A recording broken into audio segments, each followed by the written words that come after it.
Yeah, great.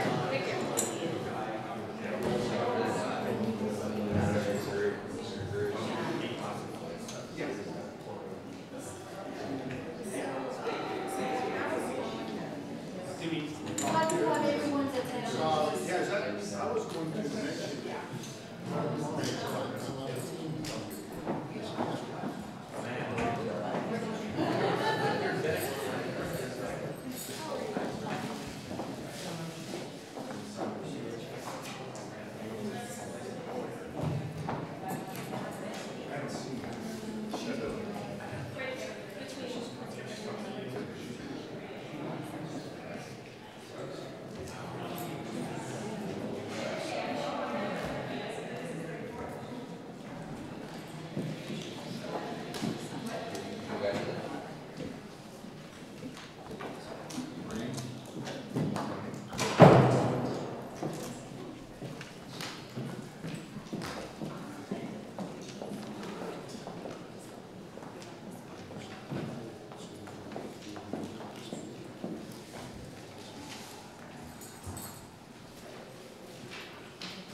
that this committee is approaching its one-year anniversary.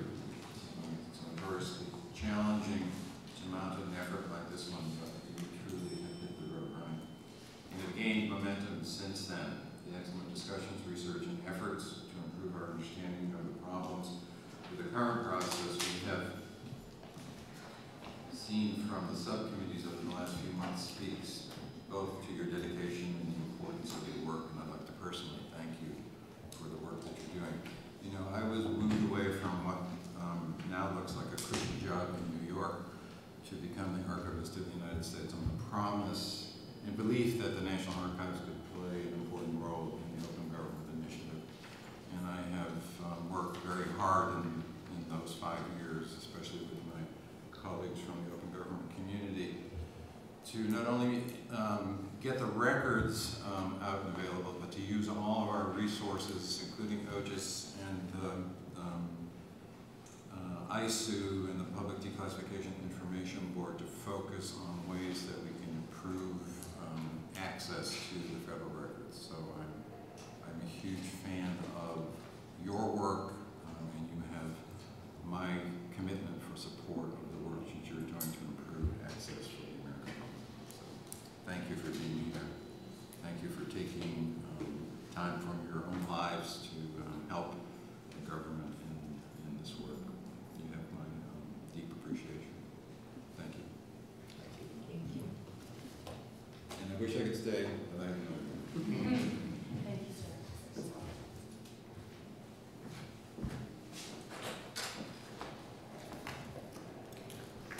Good morning, everyone. Good morning.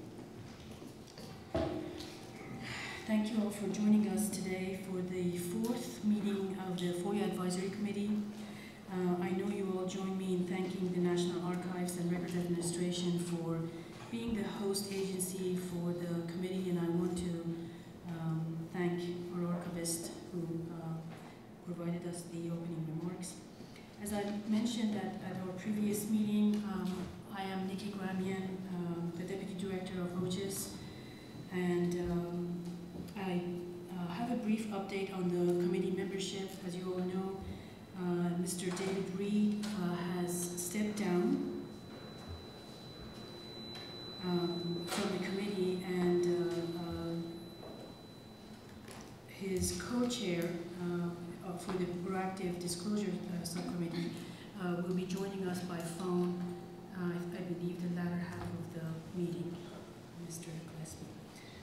I wanted to thank Mr. Reed for his services to the committee. As the government replacement, the archivist has appointed Mr. David Pritzker. Mr. Pritzker is the Deputy General Counsel for the Administration Administrative Conference of the United States, ACUS. He brings to the FOIA Advisory Committee 40 years of experience as a federal agency attorney, specializing in administrative law, including FOIA. He has extensive experience in regulation, alternative dispute resolution, and advisory committee processes. Please join me to welcome David. We're very glad you're here. Welcome. I'm delighted to be here. Or rather, I'm delighted to be in this seat instead of that seat. Well, we're delighted you're in that seat as well. We would like to spend the next few minutes introducing the members who are around the table and also on the phone. As a reminder, the committee members' bios are all available on our committee's webpage, which is available at www.ogis.archives.gov. We are videotaping this meeting, and we'll make the video and transcripts and the meeting material available on the committee's webpage. For the record, it will help if you can remember to identify yourself by name and affiliation when you speak. And I will be reminding you guys. Committee members Karen Finnegan and Maggie Mulvihill are unable to join us today due to previous commitment. Eric Gillespie also is going to join us again by phone. And Maggie may call in later. Maggie may also call in, that's good. We'll look forward to seeing the other two folks hopefully at our next meeting in July. So let us start with the members who are on the telephone. If I could ask them to introduce themselves. Did you do the call? Yeah, yes, it's connected. Did anyone call There's in? just nobody on. Okay. All right. Okay. So we'll just start with going around the table. If I could start with. I'm Lee White, Executive Director of the National Coalition for History. Dominique State Director of OIP at Justice. David Pritzker, Deputy General Counsel of the Administrative Conference of the U.S. Ginger McCall, Electronic Privacy Information Center. Brent, the Defense Intelligence Agency. Ann Wiseman, Citizens for Responsibility and Ethics in Washington. Nate Jones, National Security Archive. Jim Hogan, Department of Defense, Director for Oversight and Compliance.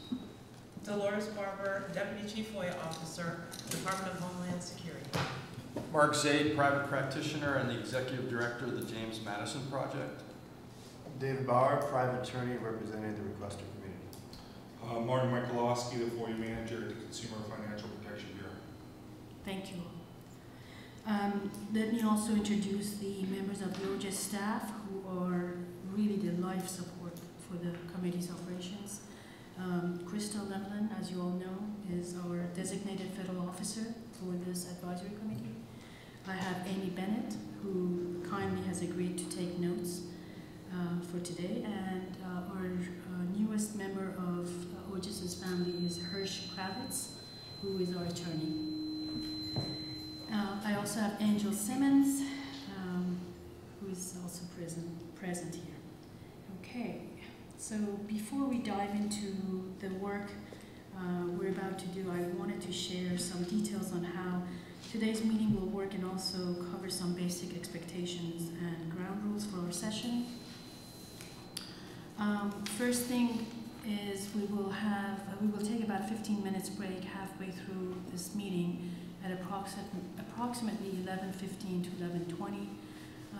While we are not allowed to have any food or drinks in this room, you may wish to grab something quickly from the Charters Cafe, located 2 levels down on the ground floor, which is also where the restrooms are located.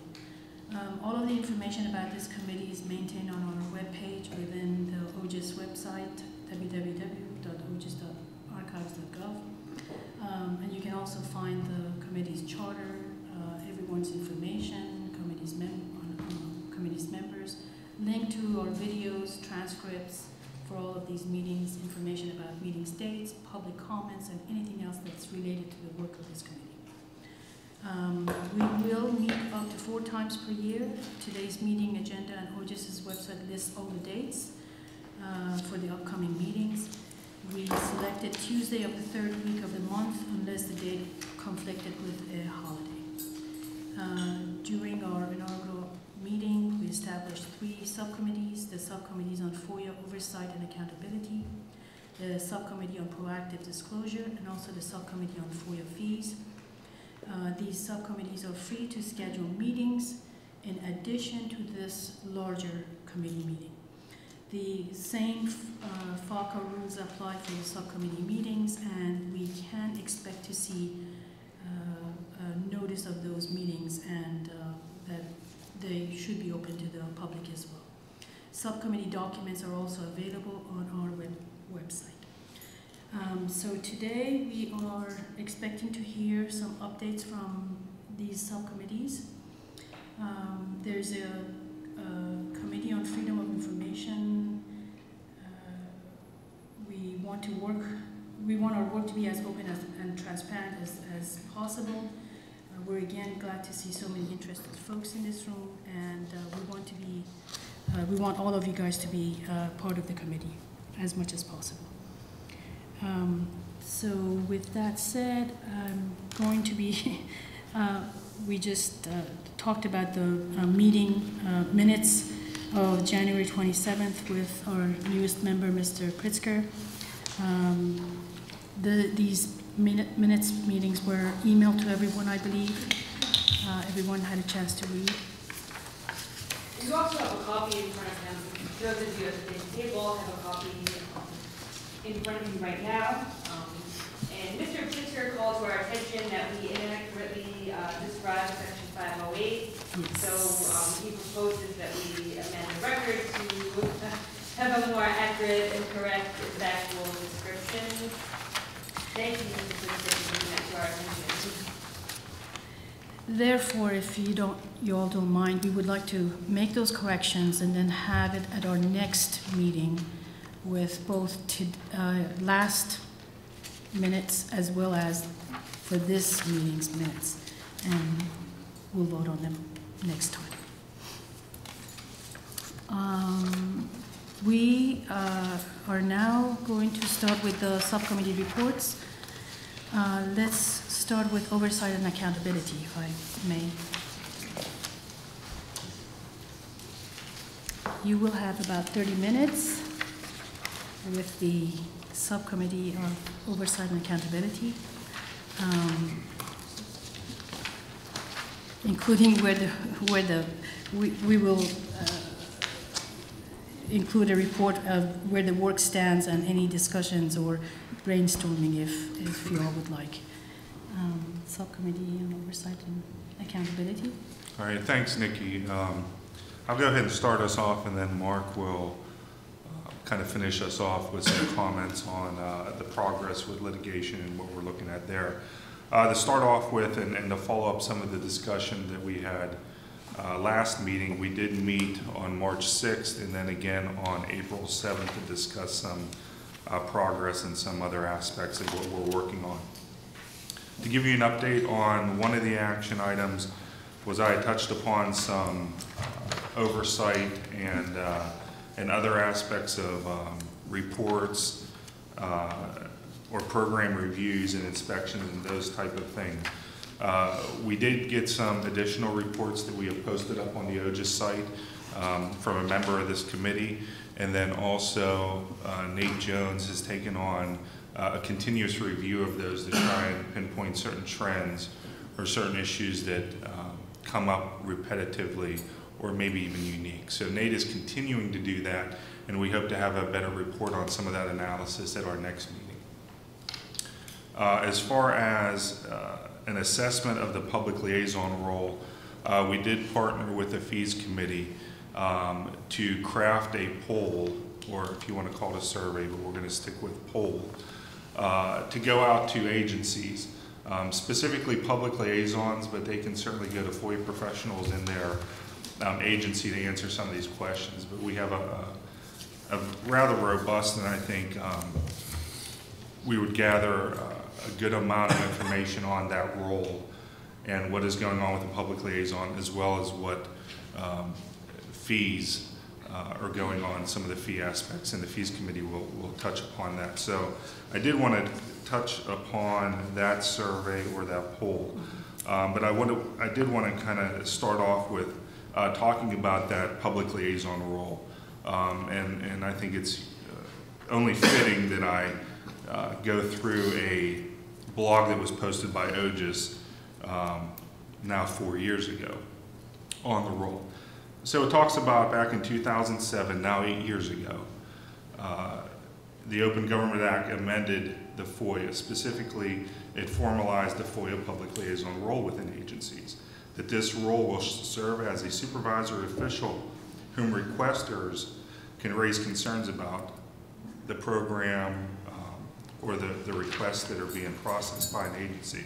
Specifically, reducing delays, increasing transparency, understanding the status of requests, and assisting with resolutions to disputes that requesters have with agencies that they file a FOIA request. This role serves as a listening ear for FOIA requesters and works to resolve those disputes, which is what I would kind of categorize as providing customer service. And they're really focused on how requesters are our customers and resolving their issues, complaints, challenges that we face processing FOIA requests. And this role is something that OGIS uses to address some matters that are elevated up to OGIS. So they are partners with OGIS. And with that in mind, we wanted to go ahead and reach out to them and see how well that role is serving, who is serving in that role, and a variety of other things. So I just want to touch on a couple of the questions that we're going to ask, and this is something I believe is posted on the committee website, so you don't have to take copious notes or anything. It's going to be posted up there. But I want to touch upon some of the ones that fall under the oversight and accountability, and then the subcommittee on fees will touch upon the questions that they're going to ask. But we want to first ascertain who's serving in that role, because it's such a unique role. It is a supervisor official. It could be a lawyer, it could be a FOIA professional, it could be someone else as a collateral duty. But who is in that role? What's their grade series? How long have they served in that role? Who do they report to? Is it the chief FOIA officer, or is it someone else?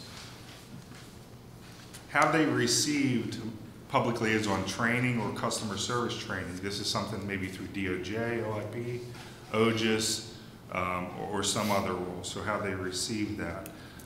Do they plan to attend training? So if they haven't, but they plan to attend it over the next 12 months. Do they have sufficient resources? So do they feel that they need more personnel, more training, leadership support, technology to do a better job and overcome some challenges they may face? How often are they, on average, contacted by requesters? It's something that they interact with the public on a daily basis, or maybe it's monthly. And then what percentage of things do they resolve? Is it a status checking? What's the status of my request? Is it something to do with an appeal? Is it, I'm not satisfied with my response? And what does this mean, this exemption thing? Can you explain that to me? But what are the percentages that they're contacted? What are they answering, and what are they interfacing with the public about? Do they interact with their attorneys? Do they have attorney interaction within their agency and within their role? How often do they interact with that attorney?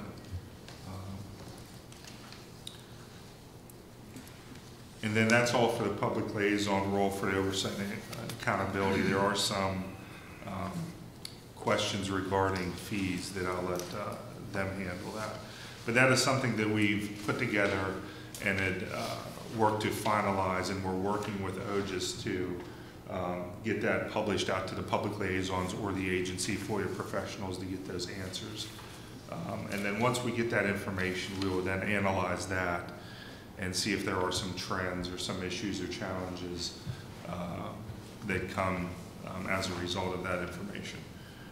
And then that's really all that I have to report as far as the work that we've done on those two aspects. And I'm going to ask Mark to talk about the litigation piece we've been looking at as well. Could I ask a question? Sure, of course. Marty, did you guys, Melanie Pastay from Justice, did you purposely not include parallel questions directed to the FOIA requester service centers?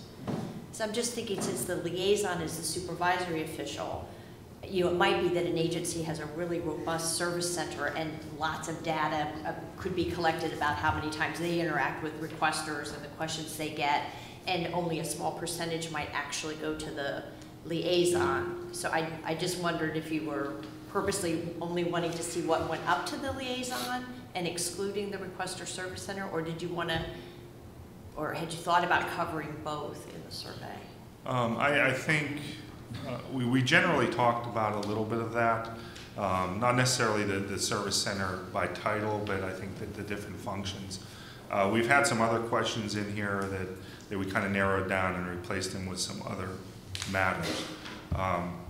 But the way that I think the intent that we're going to flush out over the next probably couple weeks before this goes out is to add a paragraph to kind of describe what the intent of the survey is and who that goes to. I think initially we have a focus of a public liaison, but then we would put in there and try to capture it and explain it in the appropriate way of, you can go to other FOIA professionals, naturally a customer service center if you have one and it's robust, to answer these questions. And there are some comment fields in here, text boxes, that maybe that can be described a little bit better. But the initial focus was that position itself, that's titled that supervisory official that handles those matters. And then possibly, you know, they can contribute with that type of service center to answer some of those, like maybe, you know, they have certain text box where they can explain some of those things. Well, like I'm thinking of like status inquiries. I just would imagine that lots of those would be answered by the requester service center, which might be the actual FOIA professional handling the request. And it seems like it would be helpful to gather that info. Yeah, that might not go up to the liaison because it might just be being handled by the... We weren't focusing on necessarily how well the agency as a whole was going to answer these. We were focusing on that role itself. Okay. I think the fees is probably a little bit more of a holistic approach, If but we were focusing on that. Melanie, this is Dolores Barber from DHS.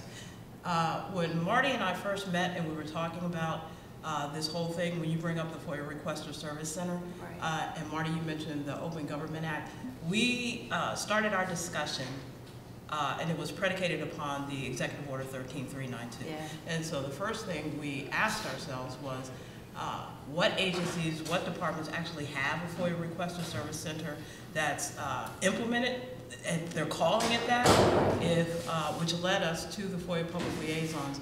Are they supervisory positions?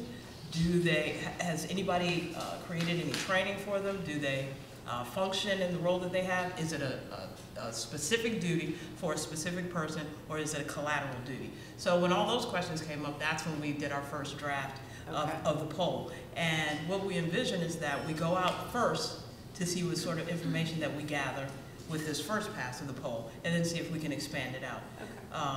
Like Marty mentioned in terms of the text boxes, hopefully we'll be able to capture whether or not people actually have a FOIA Requester Service Center and they're calling it that, and it's established at agencies. For example, when I first came to DHS, which is huge, there was one FOIA public liaison. And I encouraged the chief FOIA officer at the time to look at Executive Order 13392.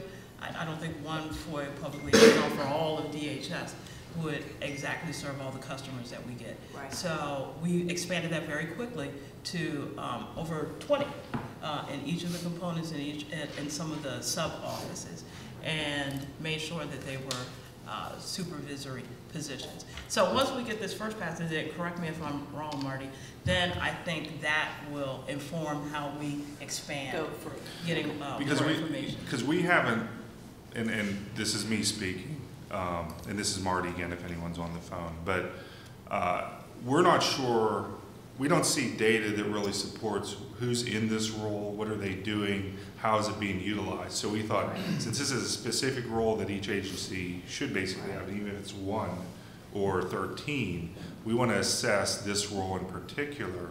Then based on that, we could probably then start looking at some other aspects of it. So maybe there'll be a survey in the future, excuse me, that says, okay, we've collected this data, this is what it looks like. Now let's get a different picture of, you know, a greater customer service type FOIA request service center type thing. Right. I think what happens is people conflate.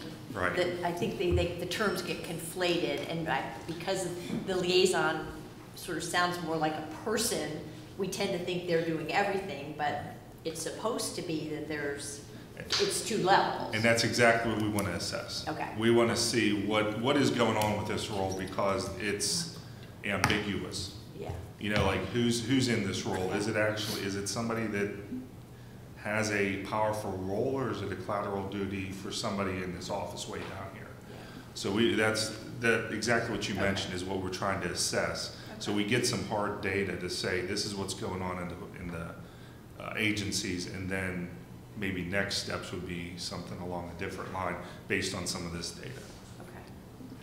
If I could just add, this is Ann Weisman from Crew. From the FOIA requester's perspective, I think certainly what motivated me to push for this is the notion, anecdotally, that the FOIA liaison has not, in many agencies, proven to be a very effective position. And so our focus was very deliberate on the FOIA liaison. We are not trying with this survey to collect data across the board on how well an agency deals with the public, et cetera. So, you know, I think the data for requesters will confirm or refute the sense we have that this isn't being an effectively utilized position in a lot of agencies, and it'll do more, as Marty. But so there's a number of perspectives that I just want to stress that go into the design of this survey. This is Mark Zaid, and to add, because the liaison is an individual, and that individual is going to be identified. So if a requester, I mean, you know, those of us on here are sophisticated in experience, but if someone in some Midwest state, or not to pick on the Midwest, just goes to anywhere outside of DC, how about that, you know, looks up online who the liaison is, they can't call the public service to the FOIA service center, they're going to call or email the liaison, and we wanted to get a sense of, is that person responding back timely? And if they're responding timely, are they responding substantively? Are they responding accurately? Have they been helpful? And that was a large part of it. No reason why we can't look at the agency responses, certainly in general, to find out later. But the first focus was the first place someone's going to go to is that working. Yeah. And maybe it's Melanie again. Maybe if there's like a preamble to your survey that lays that out. That that you're purposely looking at the liaison, and that the agency you understand that the agency has the 2 levels, because really in theory, if you're in the Midwest, you should be able to go to the website and call first the FOIA Requester Service Center and get a human being that's supposed to give you things like your status. And then it's if you need more that you go to the FOIA Public Liaison. I mean, it'll be interesting to see. I mean, I know it sounds like that. I see now your focus really is on what happens at that next step. Mr. Pritzker. David Pritzker, ACUS. It seems to me that it's essential to add one more question that will ferret out how big the program is. As it happens, one of the hats I wear at ACUS is that I'm the FOIA Public Liaison. I can answer all of these questions, and you wouldn't have a clue from what I wrote that we have a minuscule FOIA number of FOIA requests. So I think you need something at least that will identify whether the program gets thousands or hundreds or dozens of requests each year. This is actually very helpful.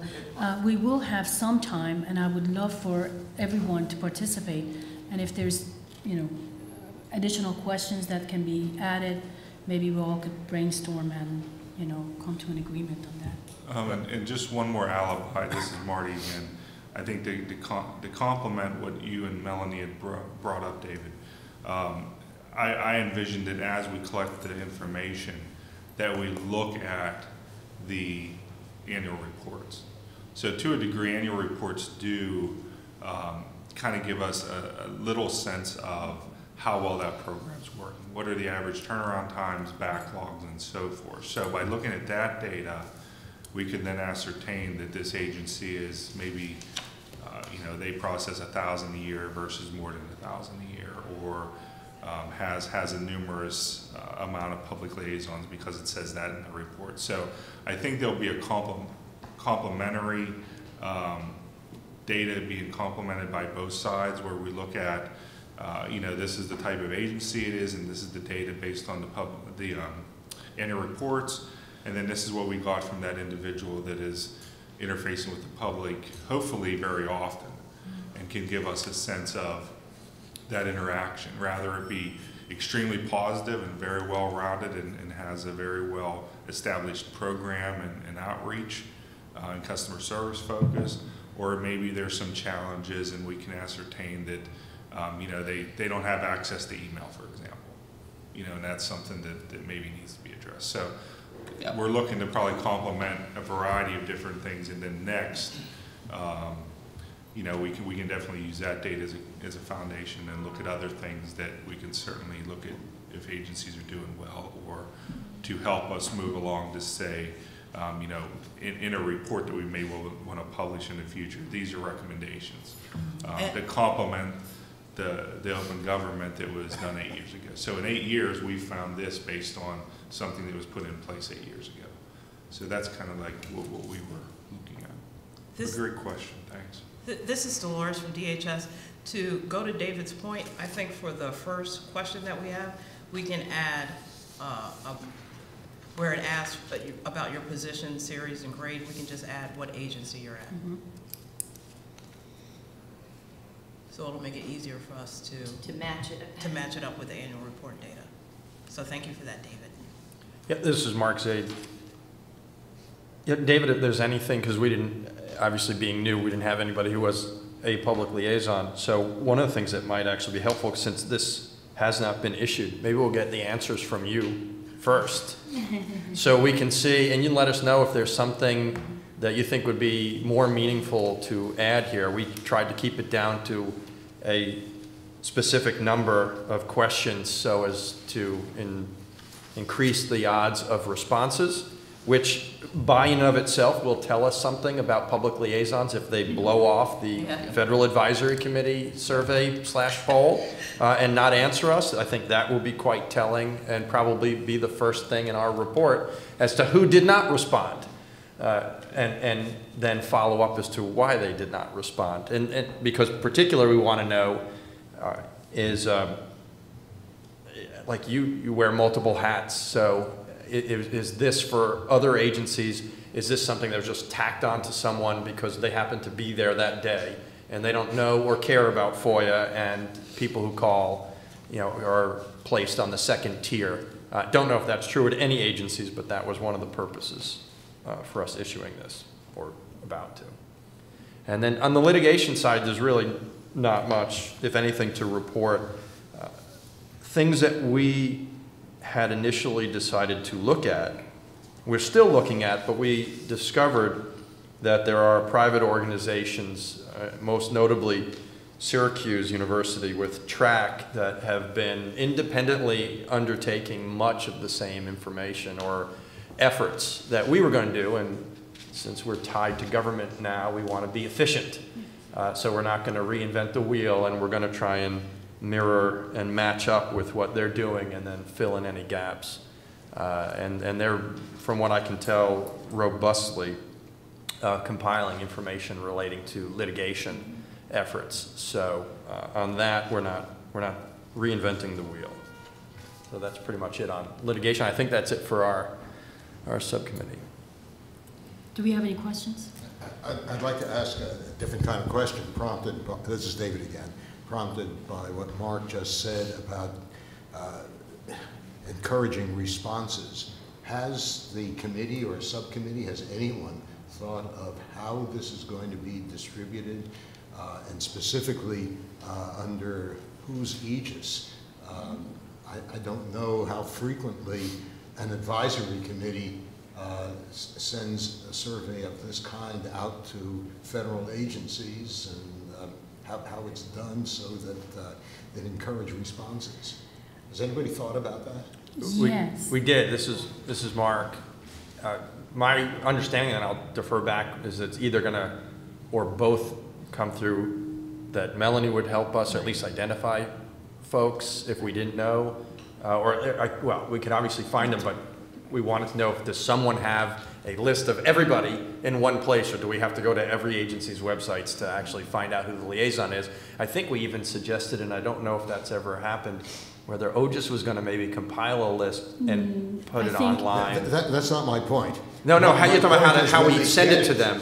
I mean, I think it's coming through OGIS as the primary, is it not? I believe we were going to enlist Melanie's assistance for compiling a list of everyone for this particular. No, we're happy to do that. I think though David is how it's going to get sent this out. David is saying not really so much the addresses, but like sort of the mechanism. No, I presume it's going to be emailed to every public liaison, and then we'll do follow-up phone calls if we don't hear back. Chris, we're happy to do it. Krista, so the National Archives, we're going to administer the survey, and we'll probably do it using either Question Pro or Survey Monkey. Right. And so we expect to work closely with Melanie to ensure that we're sending it to all the FOIA public liaisons. That's right. And before we can send it, we need internal approval from the National Archives Chief Operating Officer's office. That shouldn't be a lengthy process. It's just a matter of having the questions approved and providing the coup with background on what it is we're doing and why we're doing it. So that's our expected process. Right. So what we need to do is come to an agreement with all the questions, and then once everybody has added every, the questions and looked at it and approved it, then we'll go to our Chief Operating Officer, and then we'll take it from there. Other questions? Anyone else? No? All right. Thank you so much. Thank you very much, Marty and Mark. Can I add one more comment? Of course. This is Krista again. Nate did a really good job putting together a lot of agency reviews and GAO audits and reports, and I've tried to get a lot of those up on the OGIS website by providing links to them. So if you go to ogis.archives.gov, there's a FOIA Advisory Committee section, and each of our 3 subcommittees has its own webpage. And if you look on the Oversight and Accountability webpage, you'll see links to a lot of GAO audits and a lot of agency reports and audits and OIP guidance and all kinds of great things. So if any of you have suggestions on resources I can add to that, or if members of the public want to write in and let us know what we should add, we're happy to do that, and we welcome your feedback and collaboration on making this a great resource. Thank you all. So we'll now turn to Subcommittee on FOIA Fees, chaired by Ms. Ginger McCall and Jim Hogan. If I could turn to Ginger. Okay. Hi, it's Jim Hogan here. We started, the subcommittee was formed last summer, of course, in the first meeting. And I think the discussion centered upon is, at least in view of when I've talked with FOIA officers throughout the Department of Defense, it's one of the most contentious issues between FOIA requesters and FOIA professionals. The fee issue, and a lot of it is misunderstanding. Sometimes FOIA officers aren't educated exactly what's required. It's a lot of subjective decisions have to be made in a world where people want the decisions to be as objective as possible. So there's a lot of gray area, and it requires a lot of education. Case law changes. The guidelines created by OMB are from 1987, and the world has changed drastically since then. So sometimes FOIA officers are left feeling there's not enough guidance, and so they do many times what they think is right, and of course, the process of trying to adjudicate what fees may or may not be there delays, in some ways, the process of the requester getting the information that they want. So is there a way to streamline, is there a way to improve it? We've looked at what some other countries have done. We discussed that in the last meeting here. It doesn't seem to be as much of an issue that we can tell from other countries. Mostly we're looking at Canada, Australia, New Zealand, United Kingdom. I think we looked at Mexico also. So why is it such an issue here? Is it getting worse?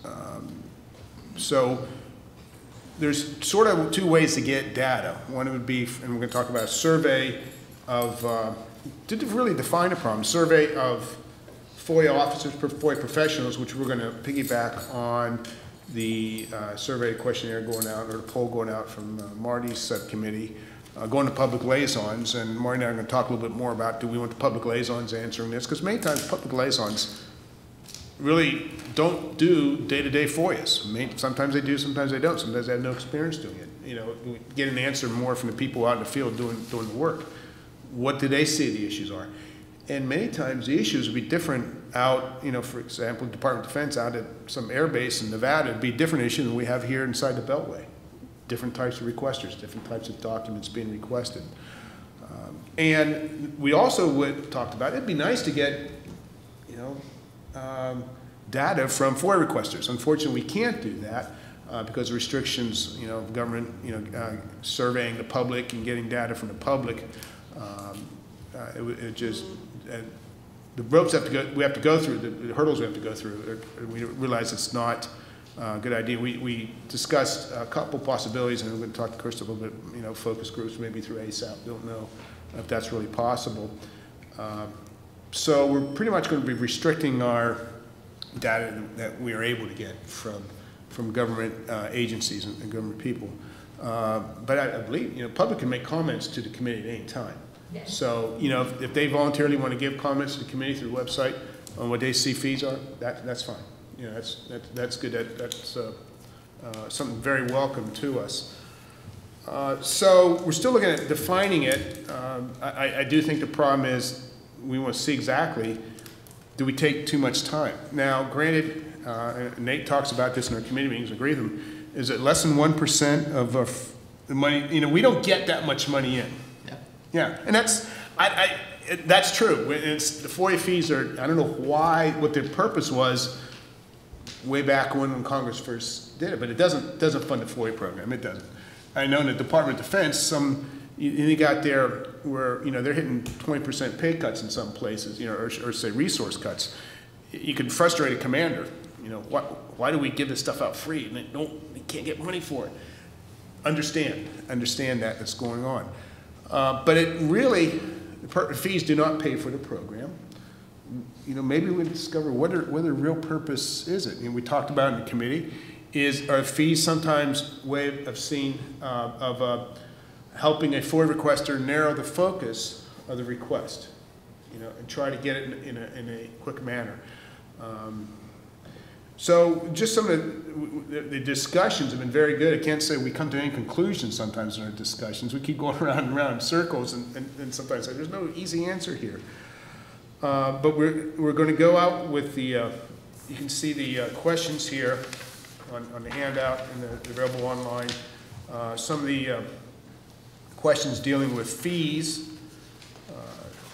One is a flat fee, and that's something that some countries have. I think Canada has a flat fee, and also, I think you have to be Canadian citizen to ask for Canadian documents too, so we won't deal there, of course, but a flat fee, $5 to $10 for non-commercial. We're primarily focusing on non-commercial requesters. We like to keep commercial requesters, keep that, not change that at all, keep it the way it is right now. Even though at times it could be difficult. There's even been controversy whether someone is actual commercial requester or not. Mark's probably called commercial requester. Yep. And so that is rare, but sometimes maybe that's something to look at.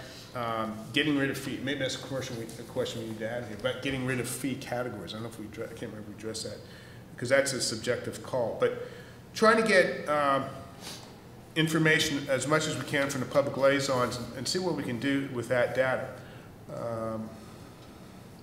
We also looked at some discussion, hypothetically, what would happen if we eliminated fees or changed the fee structure? whenever something's changed, you hear this inside the Beltway, the unintended consequences of a law change. And it's Congress, and passes laws, something happens great, then there's these unintended consequences. And if we have some type of legislative proposal at the end of this committee, if we do from our subcommittee, can we foresee some of those unintended consequences? Can we negate them? That's predicting the future, but we'd like to make it, I think we all on the subcommittee want a process here that's beneficial to both agencies and requesters. Get the information out there, get out there easily without being bogged down, because the more we get bogged down on issues, the greater the backlog is. And in the Department of Defense, our backlog is going up significantly, and that's some things that we are battling. So we discussed and just have a couple positive and negative issues here. Say if we eliminated fees, a positive thing was we would not be spending resources trying to adjudicate fee issues.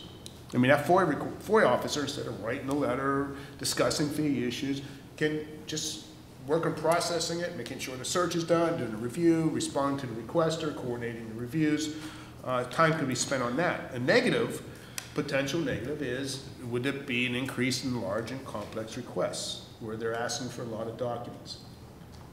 At some agencies, I think, that could be a very real issue based on the type of requesters they have. And that would increase FOIA backlogs. We're trying to keep that backlog down. So is that something that's a real possibility? We don't know. We don't want to go, we don't think the view, the charter of the subcommittee is to be looking at how we deal with these, with potentially large requests. There have been some agencies, at least some components of the Department of Defense, getting larger requests. We're doing emails a lot more, so you get a whole lot more documents when you grab a few thousand emails. Responsive to a request takes a lot longer to do. So, but we're not really going there with that. But we want to see if we can keep, have maybe an end product that, to the best we can tell, would not necessarily entail that going on. It's hard to predict the future, but that's just a concern we have. Talked about flat fees or high threshold for fee requests. So we drafted, actually something I came up through a few years ago, potential legislative proposal, something I did in my spare time. Not that I have spare time, but something I did. How would it look like? And I sort of patterned after what the United Kingdom does, where they do have a ceiling, a fee ceiling, without going into detail on that. And so we just circulated that around and got some good comments. I don't know if anybody really likes it. The more I look at it, the more I dislike it myself in some ways, possible negative consequences from it. But right now, I would say next few months, we're going to be looking at this legislative proposal. How can we tweak it? And we may not end up with anything at all. We may end up with, the best thing to do is deal with what we have and get in a good education process here. Or it might be, let's just scrap the whole thing and maybe start over. We're not sure. We're still going in that direction. But personally, to me, I've enjoyed the discussions among fellow agency officials and the ones from the requester community on the board. I'm proud to be able to represent the DoD, especially to the subcommittee, and some of the concerns I have, and I share with them some of the things we hear in the subcommittee. And hopefully, during this process, at least we can get more education out there in the field about how to deal with fees. One of the things I try to tell FOIA officers in the Department of Defense and others, don't make fees an issue when it's not an issue. And I think that's something that's going on. They're sweating over issues. I say, how much search you have? Well, we have 2 hours of search. It's not an issue. Even if it's 3 hours of search, don't make it an issue, because they spend more money trying to make it an issue when it's not an issue. Yet when there's valid issues, when it really is a fee issue, and this is really concerning, and how do we deal with that? How do we educate the requesters too in that way? So, I invite comments from any other subcommittee members, please, and or any other committee members. Thank you. I got one. This is Mark Zaid. I don't know necessarily if it has to be a survey question, but it might be an interesting data point when we're discussing whether or not an agency should just forego an issue of fees, get rid of fees other than commercial from a statutory standpoint. And it would be, I'd be curious to know if this can be tracked. How much by way of fees are owed to an agency by a requester who agreed to pay fees and then reneged on payment after a delivery of documentation, and so what that number is, and then has an agency of the United States government ever gone after anybody for fees in that type of situation? I mean, so if we have a situation where fees are being, the time was spent in determining the fee category, in assessing fees, in doing all the letters, and then the person doesn't pay, and then nobody does anything by way of enforcement, then why are we even doing it in the first place?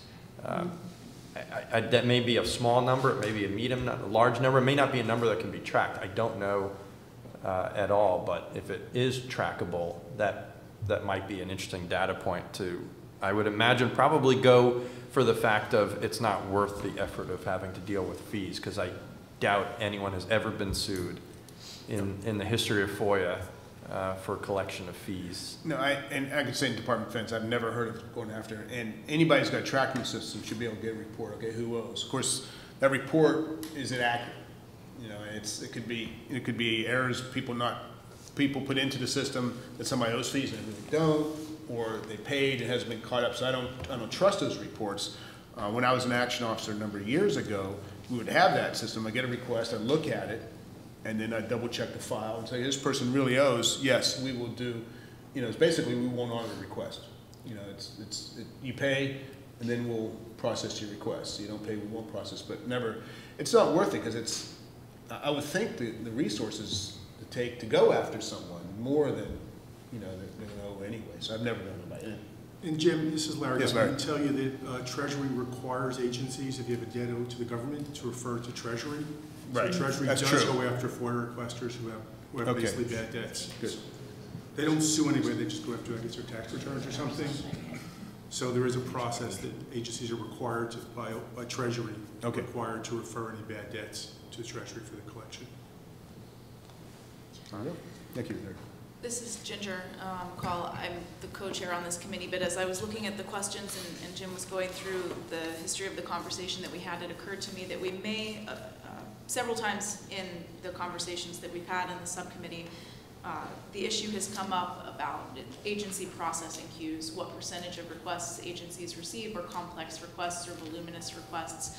That may be something that we'd want to get to in this survey, since it has come up a lot in the conversations that we've had around the FOIA fees issue. Okay. This is Dolores Barber from DHS. In thinking about the issue of fees, and when you were giving your report, Jim, about restrictions in obtaining information from the requesters, I think when it comes to fees that, because we have to charge fees, Melanie will tell us, that it would be useful to at least attempt or think about the feasibility of collecting information from the requester community. Even though there are information collection restrictions, they're not too formidable. And this committee might think about coming together and maybe coming up with the information collection, going through the OMB process, and talking to the requester community. Because the one thing that jumps out to me about this survey, because we're going to send it to the FOIA public liaisons, is that what do we do with the data once we get it? You know, because I think anecdotally, just if we fill this out, if we all put ourselves in the shoes of a FOIA public liaison and filled out this survey about fees, we could pretty much guess what the outcome is going to be. And I think it would be useful to expand it out, to actually maybe think about doing the work to create a real survey instrument and send it out to the requester community and drill down and figure out just exactly what is going on with fees. I like the idea of the compare and contrast with other countries. However, the United States of America is the biggest FOIA game in the world. Oh, yeah. And so when you talk about Canada, you talk about flat fees, and you talk about fee limitations, it's different in the UK than it would ever be in the United States of America. And I think it would be worthwhile for this committee to at least think about reaching out to the requester community on the issue of fees and actually doing a real survey. I appreciate that, Dolores. Thank you very much. Because I think we talked to Chris, a lot of this, maybe I'm just giving my impression, I remember, is that the time to take to do the survey. You want to address that, Krista, please? Yeah, I mean, it's just the process of collecting information from the public. It just has that added hurdle of having to go through OMB. So we have to go through NARA internally first and then go through OMB. We're happy to do that if that's what the committee wants us to do. I think part of the thinking was this committee, you know, is a 2-year committee at this point, and so I think wanting to move quickly, I think the idea was first that we'll, you know, go for the low-hanging fruit, and then at the same time, you know, let's work on some survey questions for the public if that's what we want to look at. I think there are definitely information gaps out there that would be great for us to fill in. And we're happy to do that if you all could come up with the questions, tell us what you want, and then we'll start the process. This is, if I could just speak up, this is Ann. I think it might be worth also checking with TRAC to see if they have done anything on this issue. I don't know if they have, but they collect a lot of data, so it might be a good starting point. And also, they might have some good ideas on how to go about collecting that kind of data. Because I agree with Dolores that I think it would be an extremely useful piece of this to get that perspective. This is Dave Barr, and since I guess the hat I wear here is representing the requester community, I can say anecdotally, without benefit of actual hard data, that a lot of my clients, when they come to me, and I'll start talking to them in my due diligence about other requests that they've had, or even the history of the requests that bringing them to me, frequently they'll get a fee assessment of $500 or $300 or even $100, and that often is enough for them to say, well, all right, I guess we can't afford this, and then that request grinds to a halt. Often unsophisticated FOIA requesters aren't privy to the concept of a fee waiver or an administrative appeal, or it seems too daunting. And so even though they have rights guaranteed by the system, they don't take part of that. They don't exercise those rights. And you know, they come to me, and then I say, well, here's what we can do, but often we have to hit the reset button and start the whole request process over because the appeal deadline has lapsed or something like that. So I can say that, you know, obviously for the information professionals in this room, people who do FOIA requests, hundreds of FOIA requests a year, this is a no-brainer. We know how to formulate our, you know, we're describing our requester category, we're laying all the groundwork for the fee waiver, et cetera, et cetera. But there's a vast, I mean, the body politic, the public out there who's supposed to be using this without lawyers. This is not supposed to be requiring lawyers to make a FOIA request. It's very intimidating. And if you're seeking information for your grassroots group that has an annual budget of $5,000 a year, and they say, well, here, you can have it for $200, that just shuts the whole thing down. And so, yes, it'd be great. And you know, when I was the one who suggested that we try and explore the idea of waiving fees in their entirety for non-commercial requesters, one of the things I wanted to do was, you know, part of this polling process was to seek this information for the public. But then I learned all the hurdles that we'd have to jump over and the hoops we'd have to jump through. And I do think we don't want the perfect to be the enemy of the good. And so we want to get the information, at least some information, sooner rather than later. And so that's why we're going through this more narrowly focused approach. Nate Jones, National Security Archive. Thanks, Dave. Two, just kind of one point that I want to get on for the record, and one general question. The question is, are agencies really required to charge fees? Because I remember going through FOIA regulations a while back, or just I'd like to see the genesis of that. And some agencies, I can find it, I think off the top of my head, it's actually the CIA has a line in their regs saying when it's in the agency's interest, we can waive fees at any time, and they generally do that, and I think it has worked very well. And then the other point is something that we've got to figure out or clarify or make known is that according to the updated law, if an agency misses its 20-day or, in my opinion, sometimes 30-day deadline for FOIA for non-commercial requesters other than reproduction fees, they cannot be charged. So there's a huge universe of requests where agencies are saying this will cost literally $1.4 million to process this request, but the fact of the matter is the agency would probably, in all likelihood, would have missed their deadline and not be able to charge most of those fees anyways. So that's an important aspect of the fee conundrum I wanted to get on the record. Thanks. David Pritzker, ACUS. I haven't looked at the report to us that I've mentioned in prior meetings. I haven't looked recently, but I think there's some data in that about fees, and I'll check into it and let you know whether there's anything that fits in with this conversation. But the other thing I wanted to mention is that there have been comments about the hurdles getting a survey to the general public, to the requester community, approved by NARA, getting it approved by OIRA. I've done that too. I spent some time as a desk officer at OIRA. In addition to persuading the folks there, the law, the Paperwork Reduction Act requires no fewer than 2 public comment periods about your proposed inquiry, 60 days for the first and 30 days for the second. So if there's any hope of getting this information in the near future, this isn't the way to do it. Nate Jones again. I would just add to that, my hope is that in general, the FOIA, I noticed we're halfway through our 2-year term, halfway through our session, and we spent a lot of time talking about surveys, not a lot about actual reform. So I would just second that more than jumping through hoops to do surveys and collect information, which is very important. I want to state, I think most of my colleagues want to go beyond that as well. So thanks. Hi, this is Marty. Can I take a moment? Of course. Just on 2 points. One is the collecting from delinquency. I know my agency, they're working through a process now to actually come up with a policy where we can, if you want to call it go after or collect delinquent fees, as well as that's actually a sub-portion of a bigger collection effort where we go and collect basically from employees if they're overpaid in travel and things like that. But I had put in a piece on collecting FOIA fees.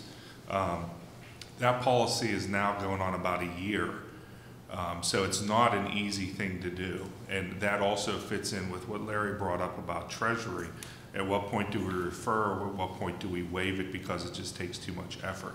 But we've been working on that for a year, and in my mind, I don't know why it takes a year to do that, but it's taking a year and it's hard work to get all those things lined up. Which leads me into my second point, trying to understand, other than it's hard work, to change the fee guidance after 30 years. And speaking as an agency, our regulation for FOIA, as well as basically information disclosure and confidential supervisory information, it's all in one regulation. It's 3 years old and we're rewriting it. And one of the things that I wanted to do was get away from the OMB guidance as well as the guidance basically in everybody's regulation. So I crafted thresholds, or I wanted to craft thresholds. So if it's below $500, it's automatically waived. I don't have to do anything. It's automatically waived, or collect X amount up front, or structure that so it really supports common sense. And my legal team said you can't do that because you have to follow OMB guidance, and it restricts you to do that. So again, I go back to not understanding why after almost 30 years, why that hasn't changed. Because even whenever agencies like mine wants to set thresholds and do things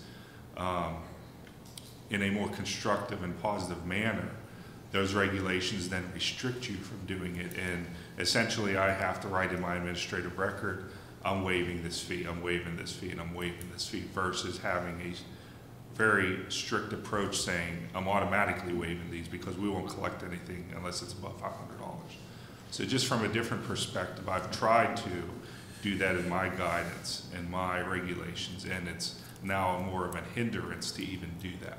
Well, it would be a terrific tangible benefit, Nate Jones, if the FOIA Advisory Committee could make it so that agencies that want to improve their fee structure are not handcuffed. But this is Ann, that leads me to a suggestion of adding a question to the survey that gets at the issue of, you know, are there I don't know how to phrase it, but basically the question of whether there are internal prohibitions or bars on your discretion with respect to fees. Because I'm really curious how many agencies believe they have the discretion and what they understand, you know, are obstacles. So I would suggest that you consider adding that as a question. This is Mark Zaid. I know when we were pulling together these poll survey questions, we were combining the two subcommittees to make it more efficient. But I'm wondering, is the public liaison really the right person to answer these fee questions? Oh, that's something Marty and I were talking about before the meeting started. And it may be no, a public liaison, in some cases, and I'm thinking of all the ones we have in DOD, not as many as Dolores has, we only have about 16. But I'm thinking some of them, no, some of them, yes. So we would ask them to give it to their, you know, have a FOIA professional answer this question, someone deals with this. But then again, for example, you know, you have the, say, the Department of the Army, who has a FOIA public liaison, you know, here in Fairfax County, but then they have hundreds of people around the world who better answer the questions. So, you know, maybe we have to look at restructuring it, you know, we want to get it out to the field where a person, you know, out in South Korea or, you know, in Kansas have a better way to answer it than someone here. Something we have to rethink. That's well, who from the agency folks, and maybe Melanie, you might be able to add in who within an agency has authority to decide what the fee policy is going to be in that agency? Well, I mean, the fee policy would be in the regulations. The regs. The Well, policy's the reg, but but the actual implementation day to day, as Jim is saying, is going to be the FOIA professional. You know, they're implementing it. One thing that, just to throw this in as we're just having this discussion, and one thing I'm thinking is, we know the one stat that we have from every agency's annual FOIA report is that the tiny little percentage of money that gets collected in fees, which shows you, but I'm thinking that maybe we could ask more specifically. My take from that tiny little percentage that is collected is that fees, as a practical matter, are assessed in a very small percentage of cases because we have such a small amount of money coming in. It would be good, I think, to find out, to just add a question, what percentage of requests involve assessment of fees. Like, let's see, like, sort of out of the 700,000 requests we have across the government, how many of those requests are people wrestling with the fee determination? I think that would be a really good statistic for us to have. Yeah.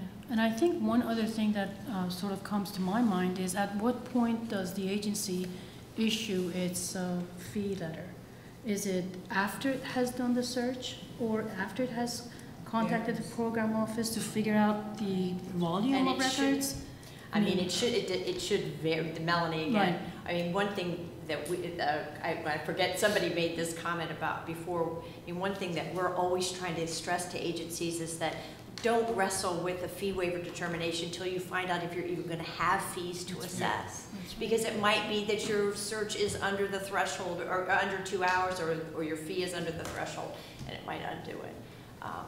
Yeah, this is Ann. I think that's a good point, though, Nikki, because I do think, in my experience, there are some agencies that reflexively decided at the outset. It's just, and others that will wait. So that might be, again, useful information to get. This is Dave Barr, and I will say that from personal experience, agencies not only will say the fee assessment / fee waiver issue has to be decided up front, but by the way, we're tolling our response deadline until we figure it out. You know, regardless of what the FOIA text says, that's the standard practice. in some agencies. That what Yeah, we've this seen was. is Mark said. I can think of instances, and I remember having to then write to the agency and say, you know what, fine, give me the 2 hours. Yeah. Just do that, and then you want to stop at 2 hours, go right ahead. So that's definitely been an issue at times. I've had some agencies. Because I think the statutory entitlements, the 2 hours and the 100 free pages for non-commercial, the idea behind that was to give everybody a base, that everybody, regardless of their financial, the association that doesn't have that much money, that everybody gets something from an agency. As long as they're non-commercial, they should get something from the statutory. Well, then maybe adding, and this is Mark, I mean, this may be a very small number, so I don't know if it's worth adding, but given that we've had some experiences, I'd be curious to know whether agencies, when they are assessing fees from the outset before they're doing a search, are they at least undertaking that free 2-hour search? I'm going to anecdotally say no. That they're just pushing it to the requester and say, nope, here's the fees, and we're not going to do anything until you agree to pay 25% or whatever percentage that they might have set, which to me would be contrary to what the statute's requiring. And that's a good point. That's Jim Hogan again here. But sometimes that's an education issue, but it's also it's you know, case by case. If you have a component out there that has pretty much knows everything they have, you know, like a military installation, you know, a contract, of course there's a commercial, but other things, you know, a police report or something like that, it's easy to do. But when you have we really don't know what there is. Sometimes 2 hours of search will turn up a couple things. Sometimes it'll turn up, you know, a whole universe of stuff. But yeah, I agree. Do the 2 hours at least. But Jim, I don't mean to say it might be that you can tell from the face of the request that the 2 hours is only a drop in the bucket and that it will be bigger. It is true. I mean, fees are definitely case by case. But I encourage people, do the 2 hours, see what you have, and do the 2 hours at a place where, not where you think they're not going to have documents, where you think the most significant documents are. You may have 5 locations you're thinking of. Get the 2 hours for something, get some substance there, and see what you get. And a lot of times, FOIA requesters are happy with what you have, you know, and understanding. It comes down to a lot of times communication, quality communication between the FOIA officers and the FOIA requesters. I'm hearing now sometimes that itself takes away time from processing requests, but I try to encourage people, you still have to do it. It's very important. In the long run, it pays off for both, and keep that communication open, and you know, let them know, you know, if it's a large request, what it really is, and help them focus on getting what they want. Talk to them what they want. Could I go back, this is Ann, to a point that Mark raised, that we at least we give some thought to, or the subcommittee gives some thought to, and that is separating out this survey, because I'm not sure that it belongs with the other. I'm not sure that we'll get as robust a response if it's included with the other, and I think it's at least worth considering. Except I know that the goal was to avoid having too many surveys, but I think that will limit the value of the responses if we include it. That's a good point. This is Mark, because I mean, you know, I don't think we had thought about it. As I think about some of these fee issues and asking, you know, is the liaison the appropriate person?